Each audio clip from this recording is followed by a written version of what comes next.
हाय नमस्कार फ्रेंड्स, स्वागत आहे तुमचे आपला चॅनल लर्न अँड ग्रो। मुलांनो, आपण या चॅनलवर मराठी व्याकरणाचे वेगवेगळे चॅप्टर पाहत आहोत। तर असेच वेगवेगळे चॅप्टर पाहण्यासाठी कृपया आमच्या चॅनलला सबस्क्राइब करा आणि संपूर्ण कॉन्सेप्ट क्लिअर होण्यासाठी किंवा तुम्हाला जे सांगितलेलं आहे ते योग्य रीतीने समजण्यासाठी पूर्ण व्हिडिओ पहा आणि आमच्या व्हिडिओला लाईक करा। तर मागच्या व्हिडिओमध्ये आपण पाहिलं होतं व्यंजन आणि व्यंजनांचे प्रकार। या व्हिडिओमध्ये पाहणार आहोत आपण शब्दविचार। शब्दविचार म्हणजेच काय, तर शब्द कसे बनतात किंवा शब्दांच्या कोणत्या कोणत्या जाती आहेत, पद म्हणजे काय, तर अशा प्रकारचे वेगवेगळ्या गोष्टी आपण या व्हिडिओमध्ये पाहणार आहोत। तर इथे एक वाक्य आहे बघा, विजय शाळेला जातो, हे एक वाक्य आहे। तर या वाक्यामध्ये शाळेला हे काय आहे, एक शब्द आहे। आपण हा शब्द घेऊया, शाळेला हा एक शब्द आहे। तर या शब्दाला व्याकरणाच्या भाषेमध्ये काय म्हणतात, या शब्दाला व्याकरणाच्या भाषेमध्ये काय म्हणतात, पद असे म्हणतात। व्याकरणाच्या भाषेमध्ये यालाच आपण काय म्हणतो, पद असे म्हणतो। तर बघा, मूळ शब्द कोणता आहे शाळेला मध्ये, शाळा। शाळा हा काय आहे, मूळ शब्द आहे।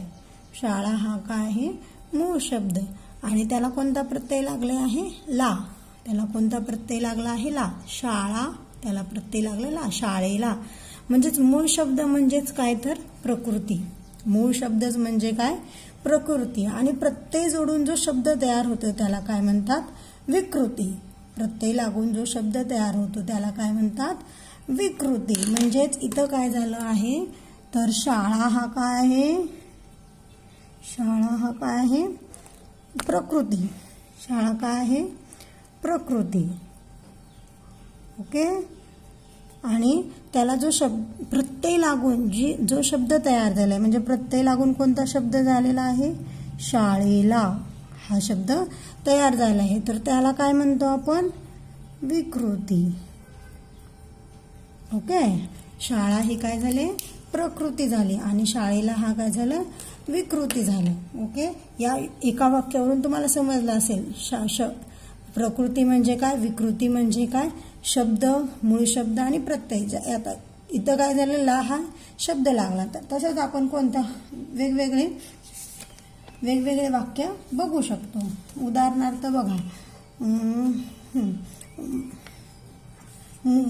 मुले मैदानात खेळतात।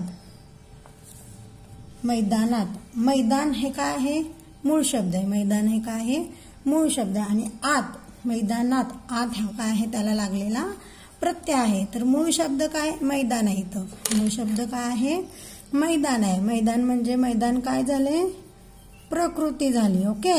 आणि आत, मैदानात,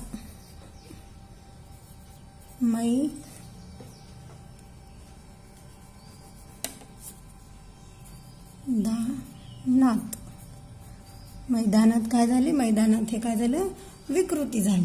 तर अशा प्रकारे कळलं, शब्दामध्ये साधा शब्द म्हणजे तो मूळ शब्द झाला मैदान आणि त्याला लागलेला प्रत्यय जोडून त्याला काय म्हणतात, विकृती। प्रकृती आणि विकृती म्हणजे शब्दाला प्रत्यय लागतो। तर मग असं वाक्य बनवताना काही शब्दांच्या रूपामध्ये बदल होतो, तर काही शब्द मुळी बदलतच नाहीत।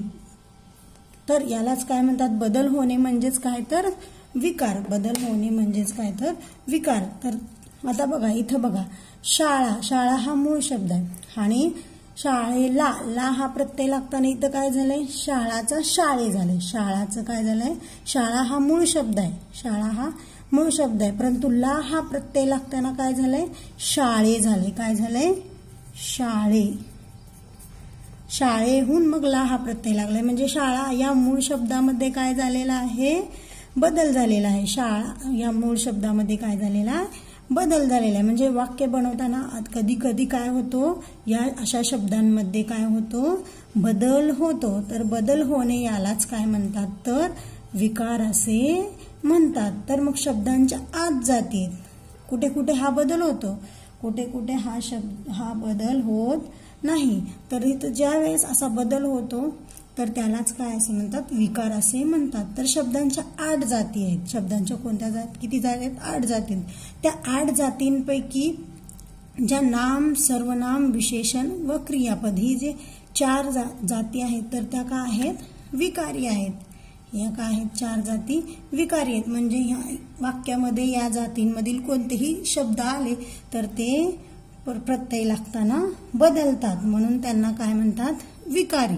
आणि क्रिया, विशेषण, शब्दयोगी, उभयान्वयी व केवल प्रयोगी ही जी 4 आहेत ती अविकारी आहेत. म्हणजे यांच्यामध्ये कोणताही बदल होत नाही. तर कशा प्रकारे? तर आपण खाली समजावून घेऊ. बघा, शब्दांच्या या प्रथम 4 जाती आहेत. कोणत्या कोणत्या? नाम, सर्वनाम, विशेषण आणि क्रियापद. यांच्यामध्ये कसा बदल होतो? बघा आता इथं बघा, मुलगा. तर आता याचा कशानुसार बदल होतो? लिंगानुसार. आता आपण मुलगा म्हणतो आणि स्त्रीलिंगीमध्ये काय म्हणतो? मुलगी म्हणतो. बघा इथं बदललं का नाही? नामामध्ये बदल झाला, लिंगानुसार नामामध्ये बदल झाला, मुलगा मुलगी झालं. तसंच क्रियापदामध्ये सुद्धा काय होऊ शकतो? क्रियापदामध्ये सुद्धा काय होऊ शकतो? बदल होऊ शकतो. बघा कशा प्रकारे? मुलगा पळतो. मुलगा काय होतो? पळतो. मुलगी पळते. क्रियापद आहे परंतु पुल्लिंगी आणि स्त्रीलिंगीनुसार याच्यामध्ये सुद्धा काय झाला आहे? बदल झाला आहे. त्याचप्रमाणे तुम्ही सर्वनामाचं पण घेऊ शकता. सर्वनामाचं काय झालंय?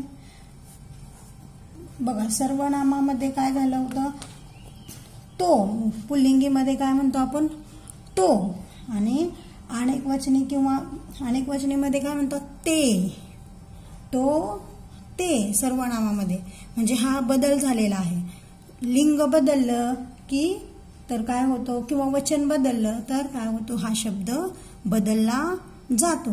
परंतु क्रिया, विशेषण, शब्दयोगी आणि उभयान्वयी आणि केवल प्रयोगी याच्यामध्ये हा शब्द बदलला जात नाही. कोणतंही लिंग असू दे, कोणतंही वचन असू दे, तोच शब्द वापरला जातो. म्हणूनच त्यांना काय म्हणतात? अविकारी असे म्हणतात. ते कसं आहे? आता आपण ते पुढील चार्टमध्ये बघूया.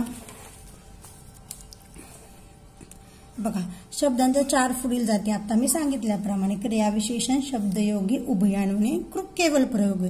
ह्यांचा लिंग, वचन किंवा विभक्तीमुळे बदल होत नाही. बघा, उदाहरणार्थ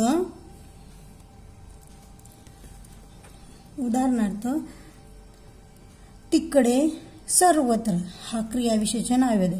आता आपण असं सांगतो, मुले तिकडे खेळत आहेत, मुली तिकडे खेळत आहेत, सर्वजण तिकडे खेळत आहेत. आपण किती काय केलं? मुले, मुली, लिंग बदललं. सर्वजण अनेक वचन केलं, वचन बदललं. परंतु क्रिया, विशेषण बदललं का नाही? तिकडेच राहतं, बदलत नाही. त्याचप्रमाणे केवल प्रयोगी. आहा, किती सुंदर मोर आहे. मोर हा पुल्लिंग आहे. आता आपण काय करतो? आहा, किती सुंदर चिमणी आहे. चिमणी ही स्त्रीलिंग आहे.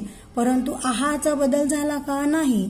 तर कोणतंही लिंग, वचन असू दे, क्रिया, विशेषण, अव्यय, केवल प्रयोगी अव्यय, शब्दयोगी अव्यय आणि उभयान्वयी अव्यय यांच्यामध्ये कोणताही फरक पडत नाही. आता उभयान्वयी अव्यय म्हणजे व, किंवा, आणि असं ज्यावेळेस वापरतो आपण त्याच्यामध्ये सुद्धा लिंगाचा, वचनाचा, विभक्तीचा कोणताही त्याच्यावर परिणाम होत नाही. समजलं? तर आता हा शब्दाचा चार्ट आहे. बघा, शब्दाचे 2 प्रकार आहेत. कुठले? विकारी शब्द आणि अविकारी शब्द. तर विकारी शब्दांनाच काय म्हणतात? सव्यय म्हणतात आणि अविकारी शब्दांना अव्यय म्हणतात. म्हणूनच आपण क्रिया, विशेषण अव्यय, केवल प्रयोगी अव्यय, शब्दयोगी अव्यय, उभयान्वयी अव्यय असे म्हणतो. तर बघा, आता विकारीमध्ये कोणते कोणते येतात मी तुम्हाला 4 सांगितलेत. नाम, सर्वनाम, विशेषण आणि क्रियापद. त्याचप्रमाणे अविकारीमध्ये कोणते कोणते येतात? क्रिया, विशेषण, शब्दयोगी, उभयान्वयी, केवल प्रयोगी. समजले? हे 4 विकारी आणि 4 अविकारी. तर मुलांनो, तुम्हाला जर शब्दांच्या जाती आपण हे फक्त तात्पुरतं पाहिलेलं आहे, खूप शॉर्टमध्ये पाहिलेलं आहे. आता जर हे समजलं असेल तर कृपया आमच्या चॅनलला सबस्क्राईब करा आणि या व्हिडिओला लाईक करा. तर आता याच्या पुढचा सविस्तर अभ्यास, नाम, नामाचे प्रकार, सर्वनाम, सर्वनामांचे प्रकार, अशा प्रकारे विश्लेषणात्मक अभ्यास आपण पुढील येणाऱ्या व्हिडिओमध्ये करणार आहोत. तर त्यासाठी आमच्या चॅनलला सबस्क्राईब करा आणि नवनवीन व्हिडिओ पाहत रहा. Bye bye friends.